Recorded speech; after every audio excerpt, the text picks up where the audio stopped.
여러분 안녕하십니까. 시사 매거진쇼 프레스룸 라이브의 구경호입니다. 오늘의 세 가지 한 뉴스로 바로 시작합니다. 윤석열 대통령이 조금 전 국회에서 내년도 예산안 관련 시정연설을 했습니다. 그에 앞서 현 정부 출범 이후 처음 민주당 이재명 대표와 환담을 가졌는데 어떤 대화 나눴는지 자세히 살펴봅니다. 이스라엘이 지상정 강도를 높여가는 가운데 인질로 끌려간 독일계 20대 이스라엘 여성이 참수됐습니다. 네타냐후 이스라엘 총리는 휴전은 없을 것이라고 강조했습니다. 결혼을 약속했던 남현희 전 청조씨가 각종 의혹에 진실공방, 진흙탕 싸움을 이어가고 있습니다. 전 씨에 대해선 아동학대 혐의 등으로 다각도로 수사가 진행 중입니다. 잠시 후 남현희 전 청조씨 진실공방을 다루는 오궁금으로 프레스룸 라이브 돌아옵니다.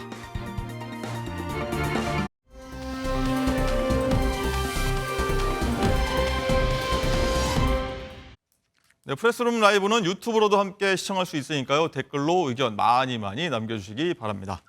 자, 오늘 궁금한 뉴스 오궁금 시간입니다. 오늘도 남현희 전 청조씨 얘기 다룰 텐데요. 사건, 사고 최강 투톱이죠. 박지훈 변호사, 김은배 전 서울경찰청 국제범죄 수사팀장, 그리고 MBN 장가희 기자와 함께 하겠습니다. 어서 오십시오. 안녕하십니까? 안녕하십니까? 자, 먼저 방금 들어온 소식부터 한번 짚어보겠습니다. 박 변호사님, 네. 전 청조 씨가 밀항을 하려 했다는 정황이 지금 들어왔어요. 자, 한 보도에 따르면 이제 밀항을 하려고 했다고 지금 알려졌는데 사실 전청조 지금 드러난 바만 따라도 한 30억 이상의 지금 사기죄가 지금 성립할 여지가 있습니다. 30억이 넘어가면 일정 금액이 넘어가면 특정경제 가중처벌법이 적용돼서 형이 상당히 높아요. 네. 만약 30억이 맞다면 또 그 이상이라면 또 지금 22년도에 출소를 했기 때문에 누범 적용을 받습니다. 누범이 된다면 10년까지도 형이 가능하거든요. 그렇기 때문에 본인이 구치소라든지 교도소 가는 것을 상당히 두려워하고 싫어했기 때문에 밀항선을 좀 알아봤다라고 지금 수소문을 했다라는 얘기가 지금 나오고 있는데 문제는 밀항을 하려면 선입을 좀 해야 되는 돈을 그 선입금을 좀 구하지를 못했던 것 같습니다. 왜냐하면 이 전화기 몇 개 있는데 특히 이른바 세컨폰이라는 게 그게 공인인증서라든지 그 돈을 할 수 있는 그게 가능한 전화인데 그 전화를 남현희 씨가 갖고 있는 것 같습니다. 남현희 씨가 그러다 보니까 돈을 할 수가 없고 그래서 결국 밀항을 시도를 하려고 했지만 결국은 성사는 못했다라는 게 지금 알려진 바입니다. 전 청조 씨 측근이라고 하는 이제 경호원 있지 않습니까? 경호원 L씨가 이제 남현희 씨한테 가서 그 세컨폰을 받으러 갔는데 문전박대 당했다는 거죠. 그래서 못 구했다는 그렇죠. 얘기죠, 지금. 그렇군요. 일단은 김은배 팀장님, 네네. 사건이 사정이 좀 여의치 않으니까요. 좀 밀항을 취소했던 것 같다는 생각이 드는데 도망가기가 힘들었다는 생각이 드니까 뭐 어제 언론 인터뷰도 한번 방송 인터뷰 나왔지 않았습니까? 뭐 그렇게 뭐 어떤 작전을 세우고 있는 건가요? 어떤 건가요? 그렇습니다. 아까 이제 박지원 변호사님 얘기를 했는데 네. 밀항이 쉽지가 않습니다. 왜냐하면 돈도 있어야 되지만 밀항업자들하고 긴밀한 관계가 없으면 일반인들은 밀항을 할 때에 돈만 뺏길 수도 있고 아니면 바다에 나갔을 때 피해 볼 수도 있기 때문에 함부로 못하는 거죠. 어찌됐든 지금 밀항을 못했어요. 그런데 왜 그러면 당당하게 인터뷰를 했느냐? 이게 몇 가지를 볼 수 있는데 가장 쉽게 생각하는 게 물타기. 무슨 말이냐? 내 범죄가 있는데 내 범죄를 약하게 하면서 다른 사람을 끌어들이는 물귀신 작전이라고 하는데요. 네. 일반적으로. 어느 써도 괜찮은 거죠. 네. 그런 방법을 해가지고 지금 물타기를 하면서 물귀신을 하면서 자기가 범행에 대한 희석을 시키는 거예요. 그러니까 인터뷰할 때 자기 범죄는 숨기고 다른 사람 범죄를 끌어들여가지고 약간 그 범죄를 희석시키는 방법을 쓰고 있는 거기 때문에 실제적으로 이 전청조 씨죠. 예. 네. 이 전청조 씨 같은 경우에는 사기를 많이 했지 않습니까? 네. 그러니까 그런 방법을 많이 알기 때문에 아마 내 생각인데 남모 씨를 끌어들여가지고 자기 범죄를 좀 희석시키는 게 맞다. 이런 때문에 인터뷰를 하게 된 거죠. 막 보니까 눈물도 막 흘리더라고요. 그 그런 눈물은 것들이 악어의 눈물이에요. 믿으면 안 악어의 됩니다. 눈물이요? 예. 당연하죠. 왜 눈물 흘린 것도 약간 그게 대중을 좀 흐릿하게 하려는 그런 그것도 건가요? 하고 자기가 반성하는 것처럼 보이지만 실제적으로는 그건 계획된 순서인 거기 때문에 그 눈물에 혈흔 끼시면 안 되는 거죠. 알겠습니다. 이 내용은요, 이제 추가되는 보도 내용 보고 저희가 전달해 드리겠습니다. 그리고 이것도 한번 짚어보겠습니다. 장가희 기자. 네. 지금 전청조 씨가 스토킹 혐의로 조사를 받고 있는데 이번엔 전 씨의 모친으로 추정되는 사람이 남현희 씨한테 스토킹을 해서 신고가 접수했다고요? 그렇습니다. 어젯밤 12시경에 남현희 씨가 전청조의 엄마라는 사람이 전화를 수십 통 걸고 대화를 하자면서 카톡 문자를 보내고 있다. 이렇게 112에 신고를 했습니다. 확인 결과 전 씨의 모친으로 주장하는 사람이 어제 낮부터 저녁까지 20여 차례 걸쳐서 남현희 씨에게 전화와 메시지를 보낸 것으로 파악이 됐고요.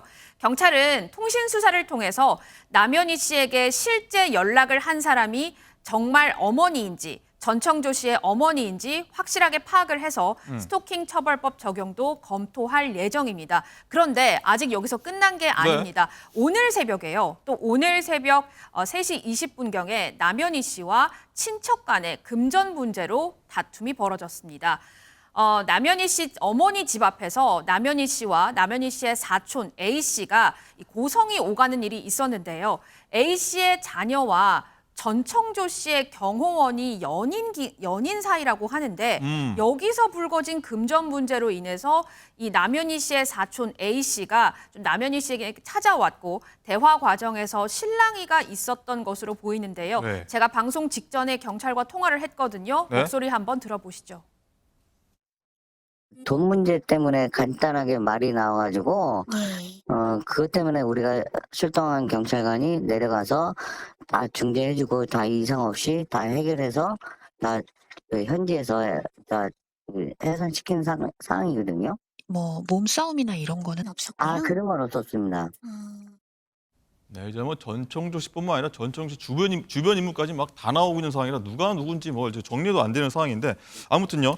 전청조 씨가 이제 사기 의혹 외에 이번엔 또 아동 학대 혐의로 입건이 됐어요. 이건 또 어떻게 된 일인가요? 네, 그렇습니다. 경기 성남중원경찰서가 전청조 씨를 아동 학대 혐의로 입건을 했습니다.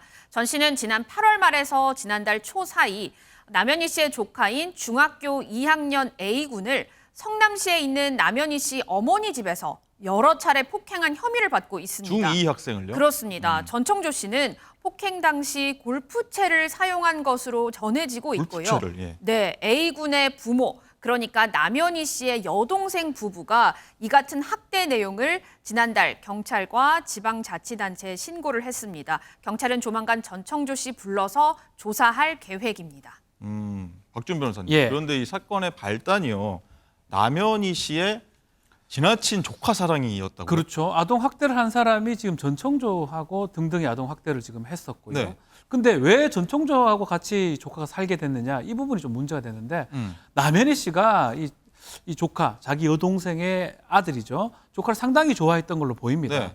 그래서 용돈도 많이 주고 수십만 원 용돈도 주기도 하고 고가의 선물을 많이 했다라고 해요. 그러다 보니까 이 조카가 조금 삐뚤어지기도 했다라고 합니다. 그래서 조카가 삐뚤어진 상태에서 부모한테 뭐 술 이런 것 때문에 맞았대요. 맞은 다음에 분리 조치가 됐는데 분리 조치가 되는 과정에서 남현희 씨 어머니 전청조 경호원들하고 같이 생활을 했던 걸로 보입니다. 엄마랑도 헤어지고 아빠랑 헤어지고 그 과정에서 아동 학대라든지 이런 것도 일어난 것으로 지금 추측이 됩니다. 그러니까 전청조 씨가 이제 남현희 씨 조카를 이제 좀 케어하는 과정인데 거기서 좀 뭐가 실랑이가 있었는지 네. 마음에 안 들었는지 이제 좀 때렸던 것 때렸다. 같습니다. 예. 그렇군요. 장가희 기자, 남 씨 조카의 이제 임시 보호자로 이제 전청조 씨가 나섰다고 했잖아요. 고양이한테 생선을 맡긴 건지 어쨌든 조카를 향한 폭력이 어떻게 해서 시작된 건가요? 그러니까 전청조 씨는 사실 남현희 씨하고 남남이잖아요. 네. 가족도 아니고 아무것도 아닙니다. 네. 그런데 임시 보호자격으로 전청조 씨가 나서더니 남현희 씨의 조카를 남현희 씨의 어머니 집에 불러서 이 좁은 방에 가둬놓고 16차례를 골프채로 때렸다. 이런 얘기가 나오고 있습니다. 문자 메시지가 있는데 좀 확인을 해볼까요? 네. 전청조 씨가 이 남현희 씨 조카에게 보낸 문자 메시지를 보면 내가 너랑 네 주변 사람들 숨도 못 쉬게 해줄 거야. 내가 나의 경호원을 너의 학교로 보내서 그러니까 이 중학교 다니는 이 학생의 학교로 내 경호원을 보내서 네. 작업을 칠 거야. 너 주변에 앞으로 친구 하나도 없을 거야. 이런 식으로 중학생에게 문자를 보낸 겁니다. 이거 왜 보냈는지 자초지종을 들어보니까 네. A군이 남현희 씨에게 용돈을 달라고 하자 전청조 씨가 저렇게 문자를 보냈다고 합니다. 용돈 달라고 했다고 뭐 얼마나 달라고 했는지 모르겠는데 아무튼 용돈 달라고 하니까 전청조 씨가 좀 때렸다, 못 살게 구고 했다 이런 내용이네요. 자, 김임대 팀장님, 좀 황당한 게요. 이제 전 씨가 조카를 이제 폭행하면서 현금 줬다는 거 아닙니까? 뭐 이 고가의 선물도 줬다고 하고요. 어떤 건지 잘 모르겠는데 이 당근과 채찍을 다 준 건가요? 이거 뭐 어떻게 그렇습니다. 받아들여야 되나요? 당근과 채찍을 다 줬는데요. 전청조 씨가 그 폭행하는 것도 창조적으로 했다고 그래요. 무슨 말이냐면 그 조카를 때리면서 현금도 줬지만 물품 600만 원 상당도 물품을 건넸고요. 이런 걸 하면서 때리고 또 선물하고 욕하고 선물하고 일종의 길들이기 플러스 이게 이제 영어로 말하면 가스라이팅이라는 말이 있지 네. 않습니까? 일종의 가스라이팅 될 수도 있습니다. 네. 그런 건데 학교를 학생이 돌아갔어요. 예, 물론 이게 피해자인 학생은 많이 삐뚤어졌겠죠. 학교에 가가지고 갔는데 손목에 뭐가 채 있었냐면은 네. 2,700만 원짜리 시계가 차고 있었다. 아, 중2 학생이요? 예, 그렇죠. 여기 제가 진짜인지는 확인 안 해봤지만은 중학생한테 2,700만 원짜리 선물한 사람이 있겠습니까? 그러니까 이 창조적으로 하는 거예요, 선물을. 했는데 이 학생이 친구들한테 뭐라고 했냐면 조조가 선물한 시계라고 했는데 이 조조라는 뜻은 전청조 씨의 끝자리가 조자죠. 네네. 그러니까는 전창조를 부를 천조를 부를 때 조조라고 불렀거든요. 그 조조, 조조입니다. 조조. 네. 뭐 관우장비 조조가 아니에요. 아, 그거 아닌가? 아닙니다. 예, 예, 예. 조조라고 불렀는데 어찌됐든 그 친구가 학생이 뭐라고 했냐면 이 시계를 팔아오는 사람한테는 금액을 반반씩 나누겠다. 아, 조카가요? 이 아이가 심리 상태로도 그렇지만 경제적인 개념도 상당히 황당한 거죠. 이렇게 전청조가 그 조카를 길들였던 거예요, 사실은. 네. 아리송합니다. 이게 참 조카도 좀 그렇고요. 일단 남현 씨 동생 부부가요. 일단 수사기관하고 아동기관에 전 씨 폭행을 신고를 했는데 하지만 신고를 받은 기관 측 태도가 좀 미온적이었답니다. 그래서 조금 뭐 그쪽에서 좀 불만이 있었던 것 같은데 경찰 관계자 목소리 한번 들어보겠습니다.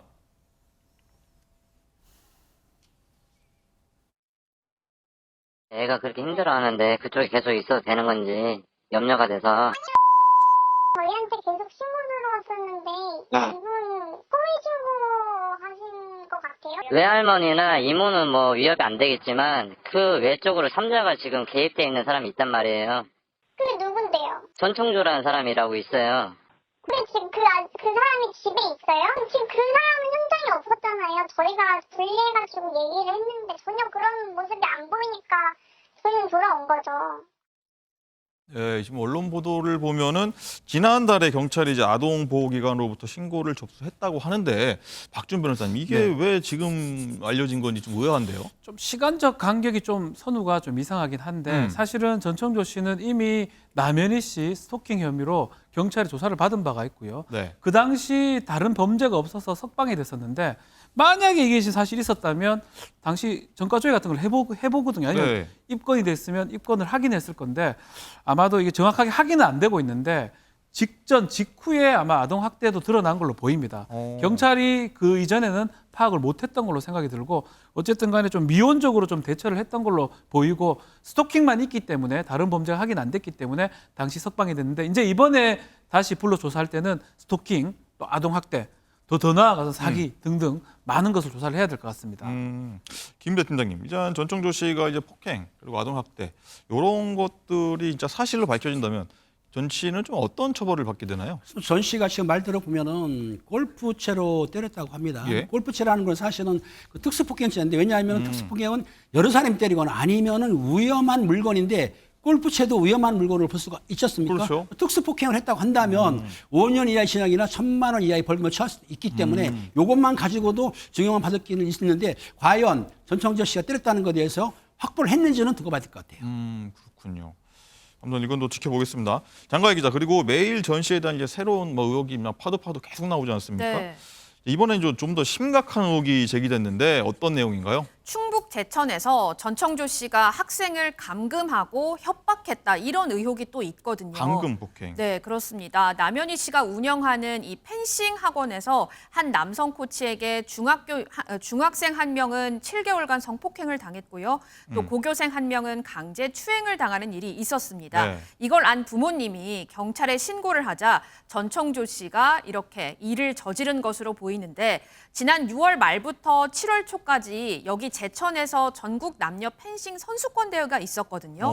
그런데 여기서 전청조 씨가 남성 코치에게 성추행을 당했던 이 고등학생을 자신의 차로 강제로 데리고 갑니다. 그러더니 너 앞으로 실업팀 선수로 활동 못하게 하겠다며 협박했다고 합니다. 당시 경찰도 출동했다고 합니다. 아, 그러는가요?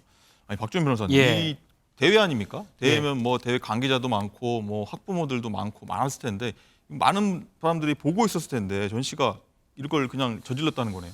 범죄를 그냥 정말 개의치 않고 막 저지르는 모습이거든요.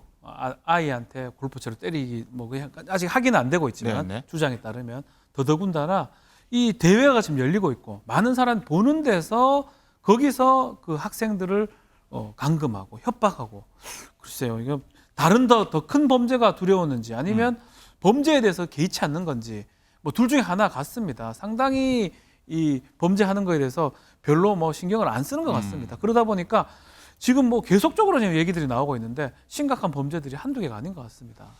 예, 이 김은배 팀장님, 이제 경찰청장 같은 경우에 남 씨의 어떤 펜싱 학원에서 일어난 성폭력 사건 처벌은 좀 어렵다고 일단 밝히던데 좀 이유가 좀 이상해요. 이제 법적으로 좀 들여다봐야 되는데요. 예. 박 변호사님 잘 알겠지만은 국민체육진흥법이 있고 네. 문화체육부 관광령이 따르게 되면 대한체육회 산하 경기단체 있지 않습니까? 네. 지도자라든지 아니면 사설학원 운영하는 사람도 이 침해에 따라야 되는데 체육계의 인권 침해라든가 비리가 있을 경우에는 그 의심만 가지고도 신고를 해야 됩니다. 어디에 신고하냐면 스포츠 윤리센터나 수학위원회에 신고해야 되는데 예, 국민체육진흥법에 관련 신고 있지만은 신고하지 않았다 하더라도 네. 처벌하는 규정이 없습니다. 그러니까 이게 무슨 얘기냐면은 학교 같은 경우에는 신고 안 하면 처벌하는 규정이 있지만 네. 체육시설 민간이 하는 것에 대해서는 신고 안 해도 처벌 규정이 없기 때문에 지금 남 씨는 사설 학원을 하고 있지 않습니까? 네네. 그러다 보니까 요거를 신고 안 했다 하더라도 처벌할 수 있는 규정을 들이대기가 상당히 어려웠던 것이죠. 근데 왜 근데 학교는 그 되고 체육시설은 왜 처벌 규정이 없을까요? 그걸 법을 만드는 분들이 그걸 네. 빠뜨린 것 같은데 네. 앞으로 제가 보기에는 좀 우리 박지원 변호사 같은 분들 참여시켜서 네. 그런 맹점을 없애야 될 것 같아요. 없애주시기 바랍니다. 국회에서 해야 되겠죠. 국회에서 알겠습니다. 자, 장가희 기자, 여기서 궁금한 게 또 있습니다. 남 씨는 이제 자신이 운영한 학원에서 성폭력 범죄가 일어났는데 왜 적극적으로 대처하지 않았냐? 이 부분이 조금 좀 비난이 좀 있는 것 같아요. 언론에서 전해진 바에 따르면 처음에 피해 학생의 부모님이 분리 조치를 남현희 씨에게 요구를 했고 그래서 선생님이 이 남자 코치에서 남현희 씨로 처음에는 바뀌었었대요. 그런데 전청조 씨가 온 다음에는 이 성범죄를 저지른 남성 코치가 다시 이 학생들의 코치가 됐다고 합니다. 남현희 씨는 해당 코치에게 의혹 관련해서 물어봤더니 아니요, 저 안 그랬는데요. 이런 답을 얻었다고 해요. 그래서 남현희 씨가 이 아이들의 말을 100% 믿을 수는 없다라고 하면서 이 코치를 처음에는 좀 두둔을 했다고 합니다. 피해 학생에게는 또 다음에 무슨 일이 있으면 그 내용을 좀 녹음을 하고 나에게 알려다오라고 얘기도 했다고 하고요. 그런데 그 이후에는 사실 뭐 특별한 얘기가 없었다는 게 남 씨 측의 주장이고요. 하지만 이 충북 제천에서 이 펜싱 대회에서 전청조 씨가 감금하고 협박하고 이 일이 일어난 후로는 대회장이 이미 아수라장이 됐기 때문에 남현희 씨가 해당 코치를 바로 즉각 해고했다고 합니다. 박지훈 변호사님. 네. 일단은 피해 학생증 신고로 이제 경찰 수사가 시작되니까 남현희 씨가 좀 움직였다 이렇게 보는 시각들인데 이건 좀 지도자로서 그렇죠. 학원 운영자로서 조금 문제의 소지는 좀 있어 보입니다. 남현희 씨한테도 이런 거는 문제가 있다고 봐야 됩니다. 성추행이나 성비리 사실을 발견했을 때 국민체육진흥법상에 사설교육 운영자도 이것을 수사기관이나 성범죄 센터에 신고할 의무를 부여하고 있습니다. 그 부분을 아마 남현희 씨도 알았을 거고요. 그래서 나중에 이제 크게 문제되니까 이제 큰일 났다라고 했는데 큰일 났다고 할 게 아니고 이거는 바로 수사기관 신고로 조치를 취했어야 되는데 네. 사실 좀 미흡했던 것 같고 실제로 이거는 학부모하고 그 피해자들이 신고를 하면서 경찰에 알려진 거거든요. 그 이전에 알았다면 의심이 갔다면 남현희 씨가 먼저 신고를 했었어야 됩니다. 어쨌든 이거 관련해서도 이제 남현희 씨도 좀 뭐 많이 좀 잘못한 거 아니냐는 여론이 좀 움직이고 있어요. 어제 같은 경우에 남현희 씨가 라디오 인터뷰했는데 거기서 좀 본인의 일에 대한 어떤 해명을 많이 했는데 거기서 좀 진정성이 느껴지지 않았다 피해자들에게. 네. 그 지점에서 좀 많은 분들이 거기서 좀 잘못한 화를 낼것 것도 같아요. 잘 얘기를 좀 해야 되는데 저 눈물이나 본인의 어떤 변명 쪽으로 이제 나왔기 때문에 많은 사람들이 저거를 어떻게 다 믿을 수 있을까 이런 얘기를 하고 있습니다. 지금. 자, 장가희 기자. 그리고 이 사건 외에도요. 전 씨가 이제 펜싱 학원 학부모들을 노리고 접근한 정황이 또 나왔어요. 아까 박지훈 변호사가 말씀하신 것처럼 정말 무분별하게 여기저기서 사기를 치니까 대체 이 금액은 얼마며 네. 몇 명이 당했는지 정말 저도 너무 뭐 궁금해지는데요. 어떤 사건이 저도 뭐 구분이 안 될 정도. 네, 전청조 씨가 자신이 1% 고위층 자녀들을 대상으로 스포츠 심리 상담 클럽을 운영한다면서 이 펜싱 학원에 있는 학부모들의 경제력을 한번 살펴봤다고 합니다. 전청조 씨는 스스로를 저는 16살에 대학을 졸업했고요. 19살에 정신과 전문의를 수료했습니다. 이렇게 학부모들에게 얘기를 했다고 전해지고 네. 또 해당 학부모가 그러면 관련 이력을 좀 줘보세요라고 했더니 입금부터 해주세요라고 전청조 씨가 요구를 했대요. 이 학부모 지인의 목소리가 있거든요. 목소리 들어보시겠습니다. 그럼 나는 뭐 경제적으로 여유 있다 그러니까 연예비가 3천만 원이다. 내가 너를 초이스하는 거 선택하는 거지 네가 나를 선택하는 거 아니다. 그래서 3천만 원을 입금하면은 나는 기만했다. 현재까지 실제 피해를 본 학부모들이 있는지 또 피해를 봤다면 얼마를 받는지 이게 구체적으로 드러난 건 없지만요. 지금 남현희 씨와 전청조 씨 사건으로 인해서 지금 학원이 운영이 제대로 되지 않는 상황이라서 이 학부모는 물론 이 학생들의 피해도 커지고 있는 상황입니다. 김임대 팀장님, 이게 수법이 혹할 것 같긴 하지만 자세히 들여다보면 어떻게 이거에 속을 수가 있냔 말이죠. 16살에 대학 졸업, 19살에 정신과 전문의 수료. 그렇습니다. 이 16살에 대학을 졸업했고 19살에 전문의 자격증을 땄다. 네. 이거 말도 안 되는 얘기인데 가끔 우리가 언론에 보게 되면은 일찍 대학을 졸업하고 전문의 된 사람 다 나오긴 나와요. 특히 천재들 네. 이런 거를 이제 자기가 그걸 벤치마킹 한 것 같긴 한데 중요한 거는 상대편 돈 있는 학부모들 상대로 해서 내가 당신을 초시했다. 이렇게 일단 띄워준 다음에 난 돈이 많지만 이걸 하게 되면은 연회비 3천만 원 이게 상당히 큰 돈이거든요. 그렇죠. 그런데도 불구하고 그렇게 하게 되면 혹하는 부분이 있기 때문에 본인이 내가 돈이 있고 그런 능력이 있는 사람이다라는 걸 인식시면은 전부는 아니지만 일부 부모들은 거기에 혹할 수 있기 때문에 그런 방법을 썼던 거예요. 그렇군요. 참 이해가 안 되는 부분이긴 합니다. 다음으로는 전청조 씨가 반성 모드에 돌입했다 이런 얘기인데 장가희 기자, 이번엔 프레스룸이 단독으로 입수한 소식 한번 다뤄보도록 하죠. 이 잠적한 것을 알려줬던 전청조 씨가 어제요 피해자들한테 뭐 연락을 돌리기 시작했더라고요. 네, 그렇습니다. 저희 프레스룸 라이브가 단독으로 좀 입수한 내용을 이제 알려드려야 될 것 단독 입수. 같은데요. 어제 김민석 강서구 의회 의원을 통해서 네. 저희가 받은 문자 메시지 내용입니다. 내용을 한번 읽어보겠습니다. 전청조 씨가 피해자들한테 보낸 메시지인데 저는 책임을 지기 위해 노력을 할 겁니다. 피해를 끼쳐 진심으로 죄송합니다.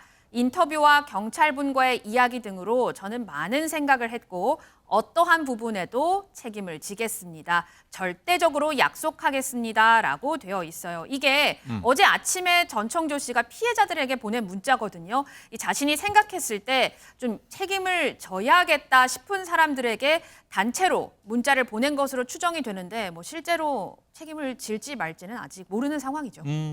어제 아침에 이제 피해자들한테 책임지기 위해 노력하겠다는 메시지를 보냈다는 건데 일단 팀장님. 네. 이 수사하다 보면 촉이라는 게 있지 않습니까? 네네. 갑자기 전청조 씨가 왜 이렇게 태도 변화를 갑자기 보이는지 뭐라고 보십니까? 전청조 씨가 태도 변화 보이는 걸 이유는 뭐냐면 일단 아까 도주를 못했지 않습니까? 아까 그 박 변호사님 얘기한 대로 밀항을 하려다가 못했어요. 그럼 도주할 수가 없고 또 이름이 알려졌지 않습니까? 그리고 얼굴도 알아보는 사람이 많기 때문에 숨어있기가 힘들다. 그렇다고 한다면은 내가 적극적으로 자신을 변호를 해야 된다라고 했기 때문에 제가 인터뷰도 하고 드러낸 것인데 제가 보기에는 경찰에서는 증거 수집을 많이 해야 돼요. 왜냐하면 그 언론에 나오는 설만 가지고 처벌을 못하고 증거가 있어야 되고 피해자가 있어야만 처벌하기 때문에 좀 시간은 걸릴 거예요. 왜? 피해자의 진술도 필요하고 자료가 필요하기 때문에 확보해낸 다음에 처벌해야 되기 때문에 아마 시간이 걸릴 것이다라고 보고는 있습니다.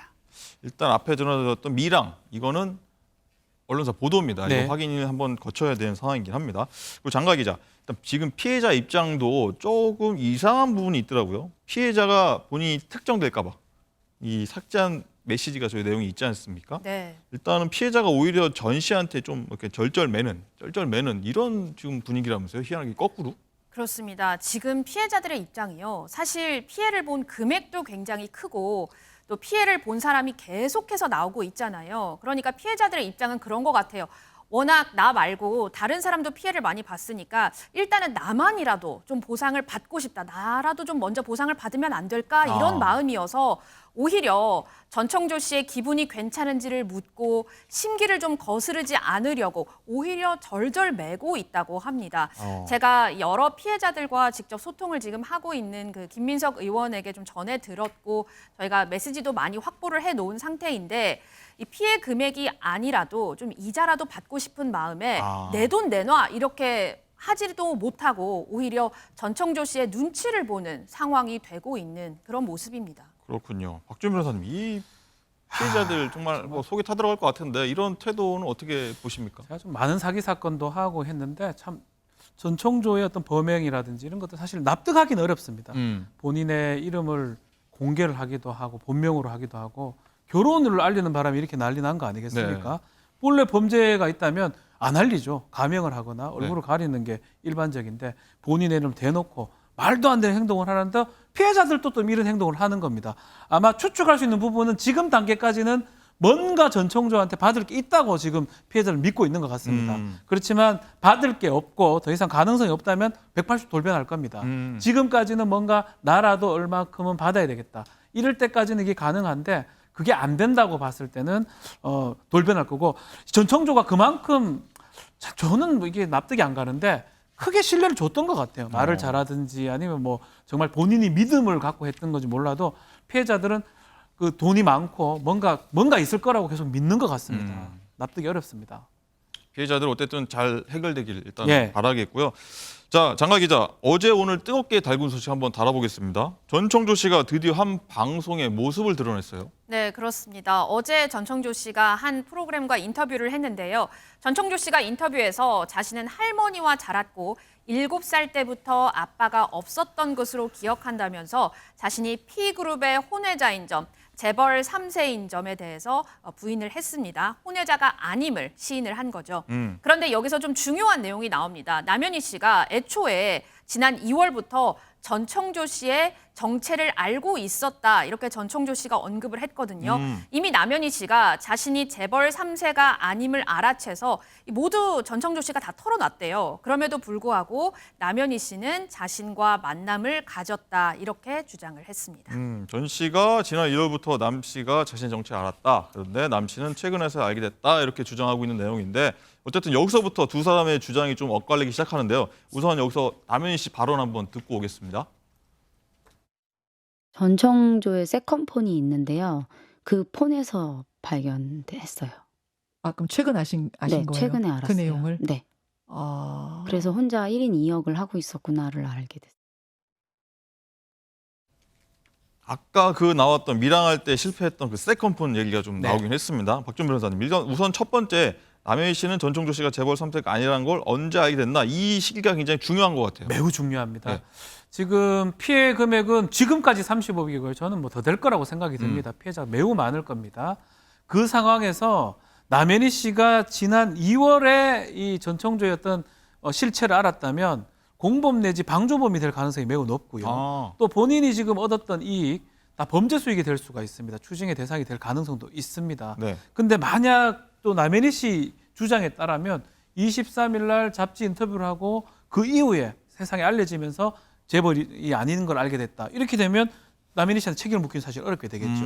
이게 지금 되게 중요하기 때문에 뭐 두 사람 다 사실 말을 100% 믿기보다는 네.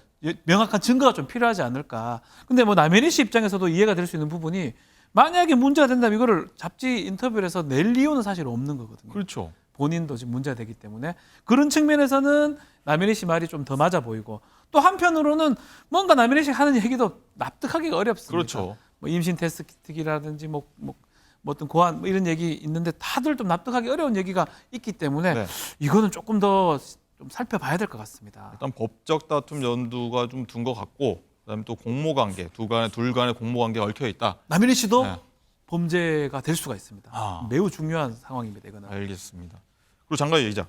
전 씨가 또 남자나 여자냐, 뭐 성전환 수술을 했냐 안 했냐, 뭐 얘기가 많았는데 자신에 대한 성별 얘기도 직접 꺼냈어요. 네, 그렇습니다. 법적으로 여자 맞다. 성전환 수술은 안 했고 남자가 되기 위한 이 과정을 거치고 있다. 이렇게 언급을 했어요. 호르몬 주사 맞고 있고 또 가슴 수술도 한 상태라고 언급을 했습니다. 그러면서 전청조 씨가 뭐라 그랬냐면 남현희 씨가 자신에게 이 성전환 수술을 권유했다고 했어요. 전청조 씨는 남현희 씨가 전청조 씨의 가슴 때문에 남들한테 여자라고 들키겠어라고 했다는데 그러면서 그래서 자신이 가슴 수술을 한 거다라고 했어요. 이렇게 되면 남현희 씨의 말과는 이게 정면으로 배치가 되거든요. 그러네요. 남현희 씨는 자신이 전청조 씨의 몸을 봤을 때 위에는 확실히 남자였다라고 언급을 했었거든요. 또 관계를 맺을 때도 뭐 남성으로 생각을 했다라고도 했고요. 그러면 여기서 누군가는 거짓말을 하고 있는 게 되는 거죠. 그럼 왜 같은 상황을 보고 거짓말을 할까? 전청조 씨가 이 남자 행세를 하면서 사기를 치는데 남현희 씨가 방조를 한 건가? 이런 추측까지 계속해서 꼬리에 꼬리를 물고 들어가게 될 수밖에 없는 시점입니다. 박준 변호사님, 예. 이 성별 갖고도 뭐 법적 다툼 아니면 그렇죠. 뭐 변호사들이 양쪽에 껴있는지 모르겠는데 굉장히 치밀하게 뭔가를 서로가 얘기하고 있다 이런 생각이 들거든요. 우리 주민등록상에 1하고 3은 남성이고 2하고 4가 여성이죠. 네. 그 앞번호가 뒷자리 앞번호가 지금 전청조가 주민등록 2개 갖고 있다. 남자 거 여자 거 다 갖고 있다. 이런 얘기가 있는데 이제 전청조의 얘기에 따르면 자기 거 하나는 있는데 나머지는 뭐 엄마 거나 뭐 남동생 거다 이렇게 얘기를 하고 있습니다. 그 부분은 그게 맞다면 범죄는 안 될 겁니다. 위조 안 했다면. 그럼 과연 이 사람이 여성으로 지금 돼 있는지 주민등록증이 아니면 남성으로 돼 있는지 이 부분을 좀 확인해야 되는데 성별을 정정을 가능합니다. 주민등록 정정이 가능한데 그러려면 성전환 수술이나 생식 같은 기능이 박탈이 돼야 되거든요. 예전 판례는. 네. 최근의 판례는 대법원 판례는 그런 어떤 생식 기능 변경 안 통하더라도 계속적으로 여성으로 살아왔다면 여성으로 등록도 가능하다는 판례가 있기 때문에 이 판결대로라면 성전환 수술 안 하고도 가능은 한데요. 네. 저는 뭐 제가 봤을 때는 이거 다 거짓말 같고요. 그냥 뭐 호르몬 조사는 봐줄 수 있지만 성전환 수술 이런 건 안 했을 거고 변경도 안 했을 가능성이 높습니다. 제가 봤을 때 그럴 것 같습니다. 어쨌든 신원조회 경찰 신원조회 상으로는 여성으로 돼 이 있습니다. 여성으로 예, 나오긴 여성으로 했지 돼 않습니까? 있습니다. 예. 자, 여기서 이 내용이 지금 사실 두 번째로 조금 엇갈리는 부분인데 이 지점인데 남 씨는 전 씨와 관계를 통해서 자신이 임신을 했다 이렇게 좀 믿고 있었는데 전 씨는 남성으로부터 임신이 불가능한 상태라고 대답을 했었는데 이 부분에 대해서 남현희 씨 발언 듣고 오겠습니다. 어느 날 이제 제 옆에 누워서 이제 본인이 남자라는 거를 노출을 시킨 거죠. 근데 그 노출이 보여주는 노출이 아니라 그래서 저는 이제 너무 당황스러웠어요. 저는 실제로 보지는 않았어요. 왜냐하면 제가 그걸 보게 되면 저도 어떻게 마음의 변화가 생길지도 몰랐고요. 조금 무서웠어요. 그러니까 고환 이식을 받았다? 네.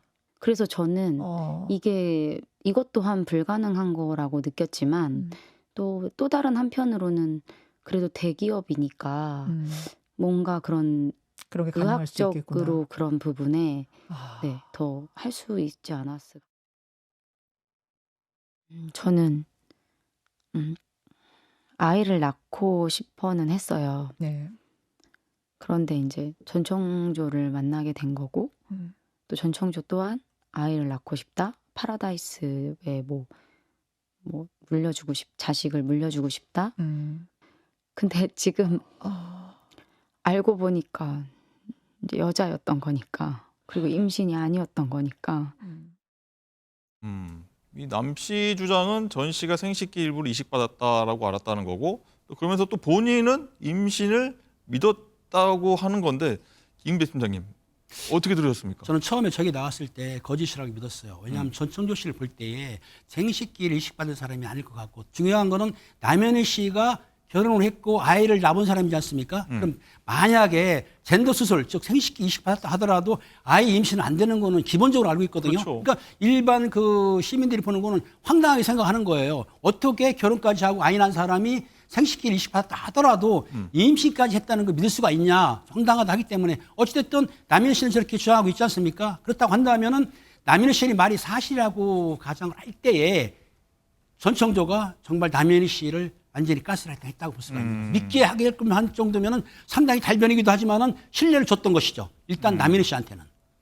박지원 변호사님, 네. 이 고환 이식을 봤을 경우에 이게 제 기능이 됩니까? 안 되죠. 네. 상식에 가까운 거. 네. 불가능한 얘기를 음. 계속적으로 하는 겁니다. 파라다이스든 뭐든 어떤 것도 불가능한 얘기인데 남현희 씨가 이제 그걸 믿었다는 게 그러니까 일단은 이게 이제 법적으로 큰 이제 문제는 뭐냐면 남현희 씨가 어느 정도 이익을 공유를 했던 부분들이 있거든요. 뭔가 선물을 받거나 이런 부분들이 나중에 이제 피해자들이 아니면 이 범죄가 돼서 전청조가 처벌받을 때 피해금 회수하는 추징이나 뭐 범죄 수익 환수할 때 남현희 씨한테 그걸 받을 수 있는지 이 부분과 연결이 돼 있습니다. 그래서 잘 좀 봐야 될 것 같아요. 납득하기는 어렵습니다. 뭐 고환 이식이라든지 이것도 말도 안 되는 얘기고 무슨 성기라든지 다 말이 안 되는 얘기인데 그것을 믿었다고 하는 거. 근데 그렇게 믿음으로써 자신은 어떤 범죄 수익에서 벗어날 수 있는 거기 때문에 법적으로 중요한 어떤 부분 같습니다. 자, 마지막으로요. 남현희 씨는 전 씨의 사기 행각에 대해서 전혀 알지 못했다 이렇게 주장하고 있는데 그 발언 듣고 오겠습니다. 제 얼굴과 이름이 필요했던 것 같고요. 그거를 이용해서 제 주변 사람들을 타겟으로 삼았던 것 같아요. 저희 엄마랑 제 동생과 제 친척들 그리고 아카데미 선생님들 그 남현희 씨 모르셨어요? 저한테 아예 말을 안 했기 때문에요. 그래서 제가 이유를 물었더니 예. 저한테 말하지 말라고 얘기를 했대요. 그러니까 어떤 방식으로 말하지 말라고도 했는지도 저는 모르겠어요. 그래서 마지막 최종 목표가 제 주변 사람들을 먼저 이제 그렇게 투자를 하게 만들고 네. 그다음 마지막은 저였던 것 같아요. 마지막이 저였던 것 같다라고 하는데 일단 박지원 변호사님, 네. 전 씨가 이제 투자 사기로 인해서 금전적 이득이 좀 있었는데 그 돈은 대부분 남 씨를 위해서 썼다라고 주장을 방송에서 했는데 남현희 씨는 이 사실을 아예 몰랐을까요? 매우 중요합니다. 그래서 계속 똑같은 이제 그 공방이 될 것 같아요. 2월부터 알았냐? 전청조 주장이죠. 네. 남현희 씨는 잡지사 인터뷰 이후에 알았다. 그래서 좀 저렇게 라디오 방송 가서 이제 인터뷰하는 모습까지 되는데 미리 알았다 그러면 아니면 미리 알았고 금전적 이익을 받았다 그러면 모든 게 환수될 수가 있습니다. 그렇기 때문에 이 부분 또 많은 어떤 선물을 받았는 것 같아요. 용돈이라든지 뭐 납부도 대신해 준 것도 있고 자동차라든지 이걸 받았기 때문에 그 모든 게 이제 지금 법적으로 되게 중요한 상황입니다. 어쨌든 일단 유일하게 두 사람 주장이 대체적으로 일단은 일치하는 게 공범은 없다라는 부분도 이 부분은 맞습니다. 맞는 것 같기도 하고 좀 그래 보이긴 하는데 독서 모임 관계자 그리고 경호원 역시 공모하지 않았다고 하는데 이거는 맞다고 보세요? 아니죠. 또 그것도 아닙니까? 납득할 수가 없어요. 그러니까? 경호원들이 왜 그런 행동을 했는지 몰라도 약간만 알았다도 사기 방조도 될 수가 있거든요. 사기하는데 위세를 가하고 옆에서 그런 어떤 돈이 많은 것처럼 했는 행동들이 있는 거거든요. 막 정말 몰랐다면 모르겠지만 어떻게 다 모를 수가 있을까요? 저는 그것도 납득하기 어렵고 그래서 저는 공모는 안 했다고 하더라도 방조는 가능하다고 저는 생각이 듭니다. 그렇군요. 일단은 뭐 이게 수사 상황이 좀 들어갔는데 장 기자, 전청조 씨가 남현희 씨 스토킹 혐의를 시인했다는 보도가 있지 않습니까? 뭐 전청조 씨 일단 잠적한 거 아니었나요? 어떤가요? 잠적한 게 아닌 것 같습니다. 피해자들과 통화도 계속 하고 있다는 거를 제가 김민석 의원 통해서 그 통화 내역도 확인을 했고요. 어찌됐든 전청조 씨의 스토킹 혐의는 지난 26일 남현희 씨가 자신의 친정 어머니 집으로 거처를 옮겼을 때 전청조 씨가 새벽 1시에 찾아와서 문을 두드리고 하다가 이 현행범으로 체포가 됐었거든요. 이에 대해서 이 해당 혐의를 시인하는 거고요. 또 지금은 경찰과도 연락이 좀 원활히 되고 있는 것으로 파악이 되고 있습니다. 박지원 변호사님, 이 경찰과 연락 이어가고 있다면요. 나중에 전 씨한테 뭐 유리한 뭐 그런 게 있나요? 그러니까 저는 솔직히 말해서 다 좀 이해가 안 됩니다. 이 행동들이 일반적인 범죄자 행동도 아니고요. 네. 경찰하고 연락을 하는 이유가 사실 있을까? 이런 많은 범죄가 있는데 그래도 뭔가 조금이라도 더 유리하게 이 사건을 이끌기 위해서 그렇게 한다고 보이긴 하는데 쉽게 일반적인 범죄자의 모습은 좀 아니지 않나 생각이 좀 많이 듭니다. 자, 김은배 팀장님. 네네. 경찰이 아직 전 씨에 대한 소환 계획이 없다고 하더라고요. 이제 스토킹 혐의로 시인한 걸로는 소환 조사가 불가능한 건가요? 뭔가요? 소환 계획이 없는 게 아닙니다. 네. 왜냐하면 강서서에 있는 사건도 송파로 이첩을 했습니다. 네. 송파에 주거지가 있기 때문에 일단은 사건을 병합 처리할 겁니다. 그 중원서서 하는 거는 스토킹 범죄는 따로 처벌할 수 있지만 사기 범죄가 많다 보니까 송파서에 살 수도 있는데 국가수사본부에서도 한다는 말이 있기 때문에 만약에 피해자가 많아지고 네. 액수가 커지게 되면 국가수사본부에서 집중할 수도 있기 때문에 소환 일정은 어느 정도 자료를 확보한 다음에 네. 하기 때문에 없는 게 아니고 시기를 보고하면서 차차 소환할 겁니다. 오늘 뭐 체포영장이 신청됐다는 얘기가 들어오긴 했네요. 네네. 자, 어제 사실 뭐 요 내용이 좀 끝나길 바랬는데 뭐 내일은 또 뭐가 들어올지 정말 저도 궁금해지긴 합니다. 일단 오늘의 5궁금은 여기서 마무리하겠습니다. 두 분 말씀 감사드립니다.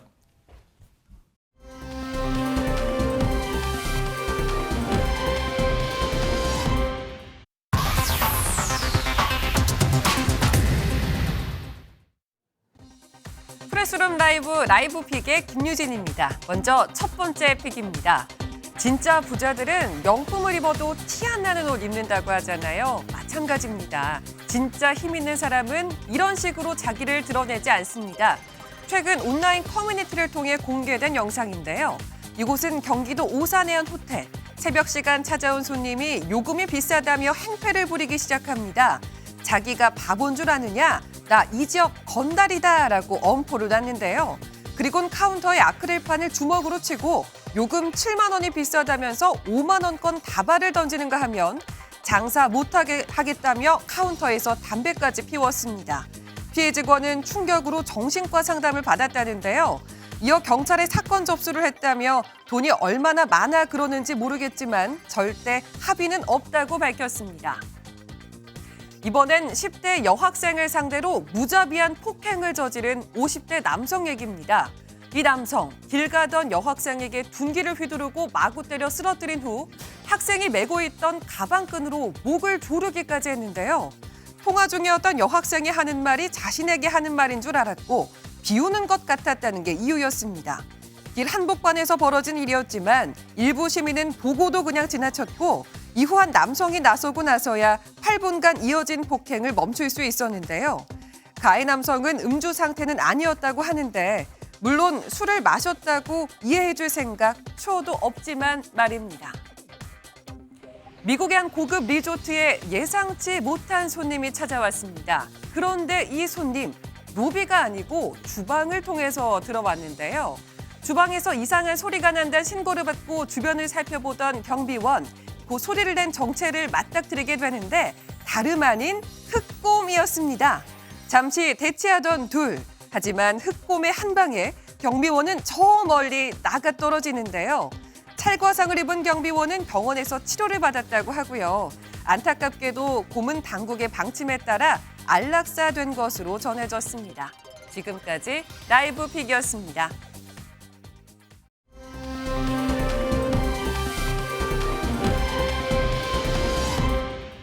네, 지금부터는 정치권의 핫한 이슈를 모은 이슈집 시작하도록 하겠습니다. 프레스룸 라이브의 뉴스 핵심 관계자 두 분 오셨습니다. 어서 오십시오. 안녕하세요. 자, 첫 번째 이슈는 저희가 첫 소통으로 해봤는데 윤석열 대통령과 민주당 이재명 대표가 조금 전이죠. 국회에서 시정연설 앞두고 만났습니다.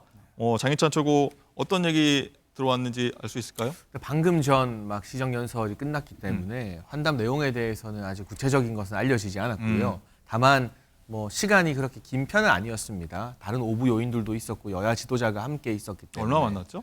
20분 정도의 사전 환담으로 사전에는 공지가 되었습니다. 네. 그러나 중요한 것은 단순히 행사 참석 인사가 아니라 같은 자리에서 대화를 나눌 수 있는 첫 번째 기회였던 것 같고요.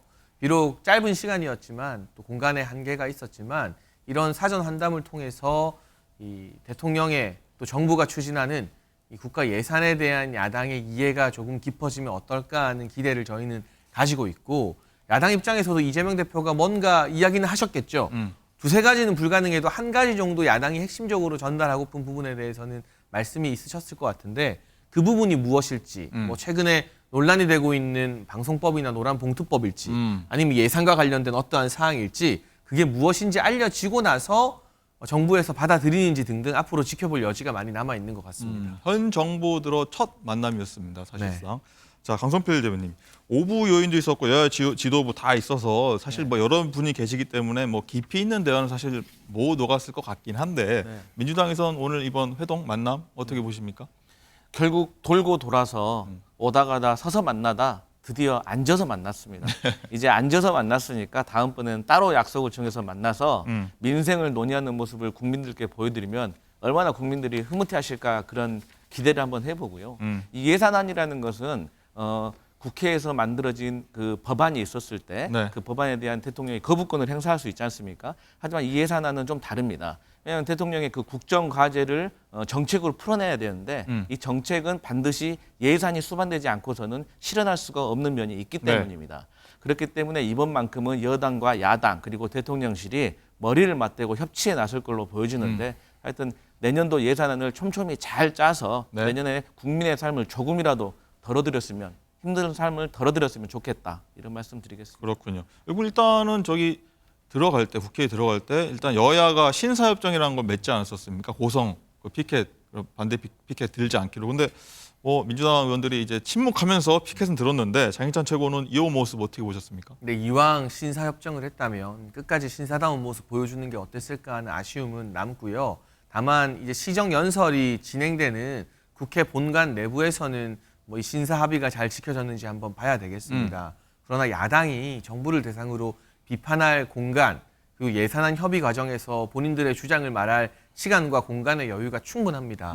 굳이 저 자리에서 저러지 않아도 가능하다라는 말씀을 드리고 싶고요. 우리 국민들께서도 지금의 현 정부 기조를 지지하느냐 그렇지 않느냐와 별개로 대한민국을 대표하는 행정부 수반이자 우리 국가의 공식적인 지도자 아니겠습니까?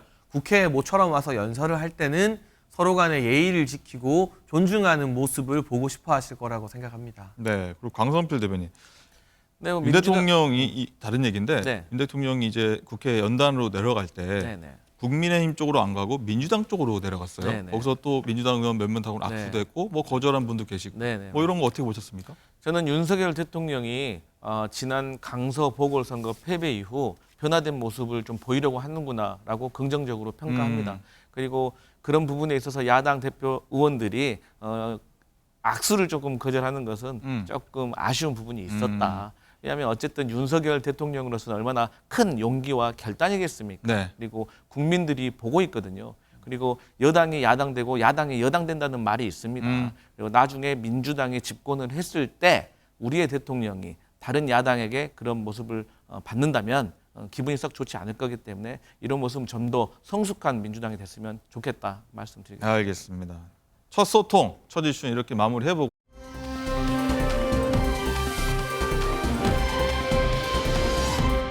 두 번째 이슈는요. 대폭발한 쉰카콜라입니다. 무슨 얘기인가 하면요. 국민의힘 혁신위가 내놓은 대서면을 두고서요. 홍준표 대구시장, 그리고 이준석 전 대표 등이 뭐 대반발하고 있다고 볼 수 있는데 당 수석 대변인은 홍 시장을 쉰카콜라 이렇게 비유를 했는데 홍 시장 반응이 어땠는지 한번 듣고 오겠습니다.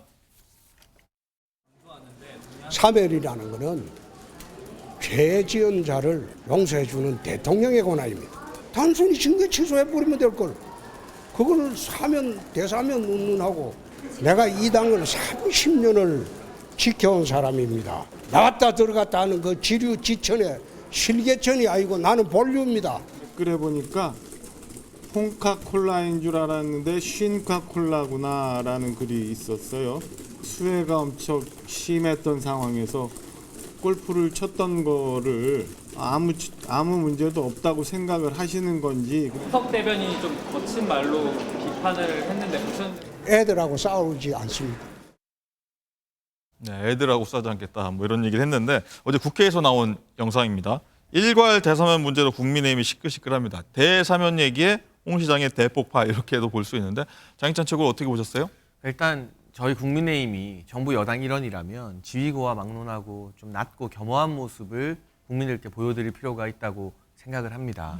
사실 지도부 입장에서도 이 통합 대사면 부담이 만만치 않아요. 반대하는 당원들이 상당히 많이 있거든요. 그리고 지금 거론되는 분들이 전혀 잘못한 게 없는 건 아니잖아요. 수혜준 골프 잘못된 일이고 뭐 성상납 의혹 무마하려고 측근 보낸 것도 잘못된 일이잖아요.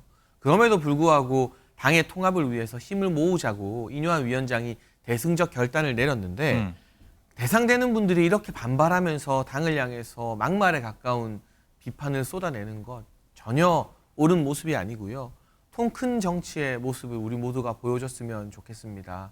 저도 뭐 이 두 분에 대해서 쓴소리 할 만큼 했는데요. 네. 이제부터는 이뇨한 위원장의 뜻을 받들어서 나름 감내하고 인내할 테니 두 분도 개인 감정이나 자존심보다는 당이 하나가 되어야 한다는 이뇨한 위원장의 깊은 뜻을 받아들이고 숙고해 줬으면 좋겠습니다.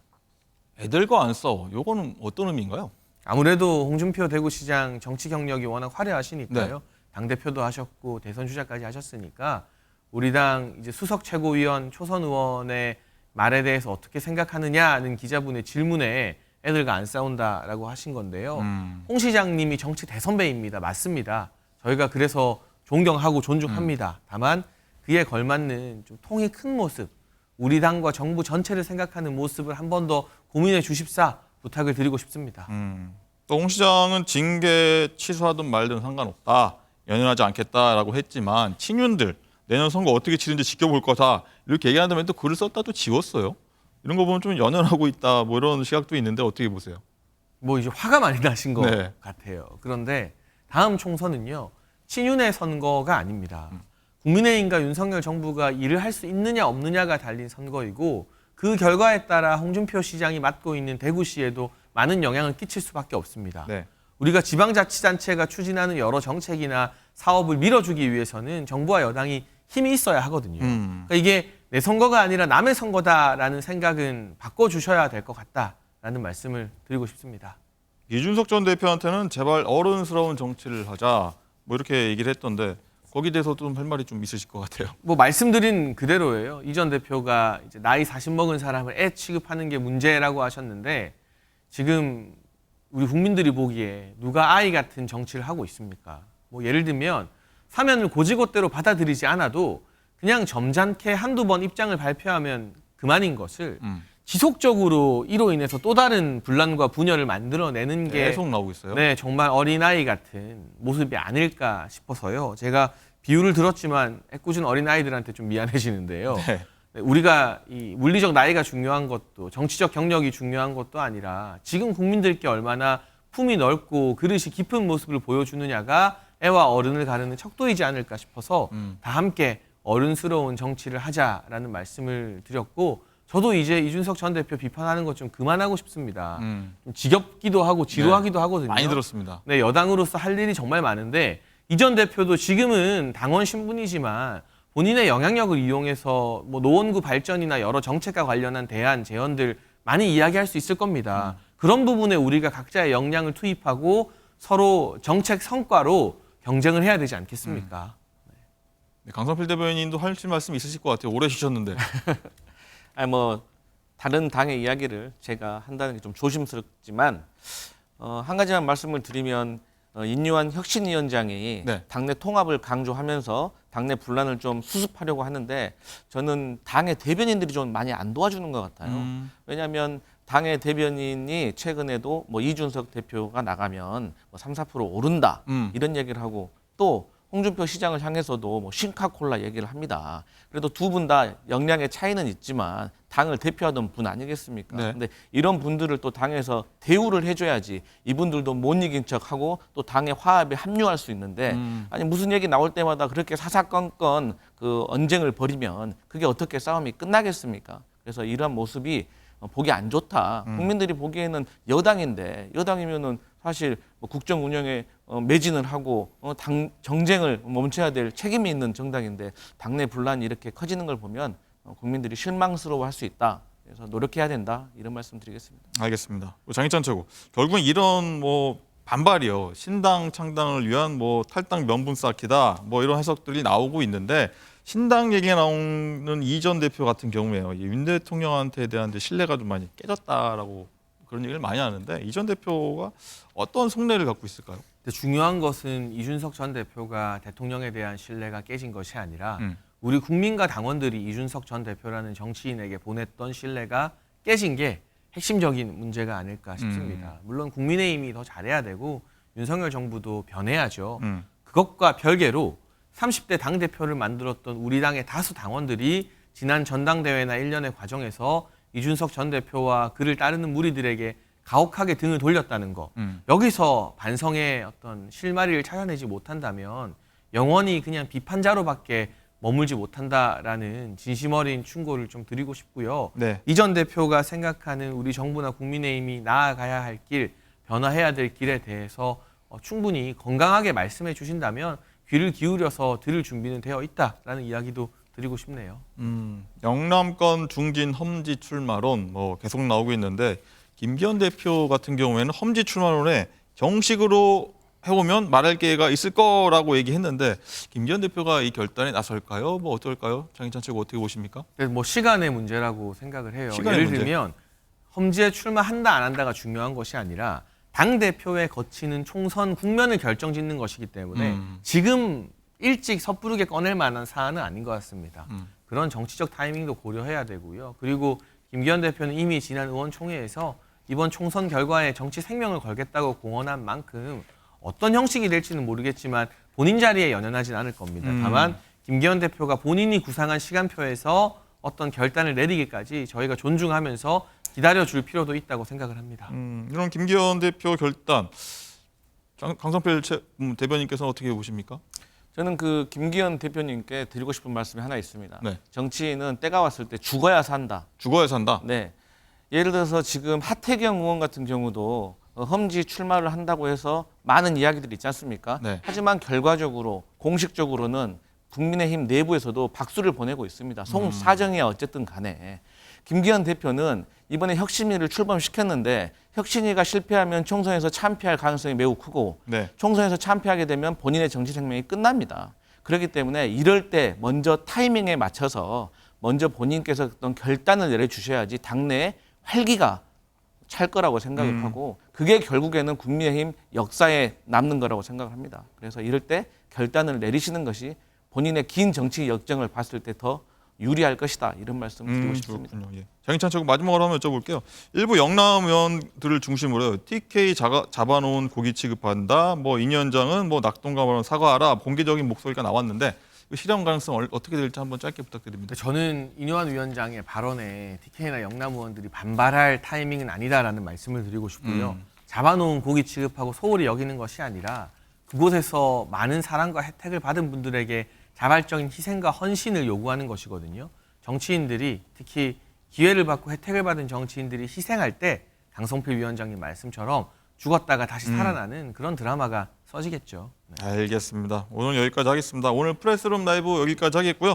점심 맛있게 드시고요. 저희는 내일 오전 10시 30분, 10시 30분에 다시 찾아뵙겠습니다. 고맙습니다.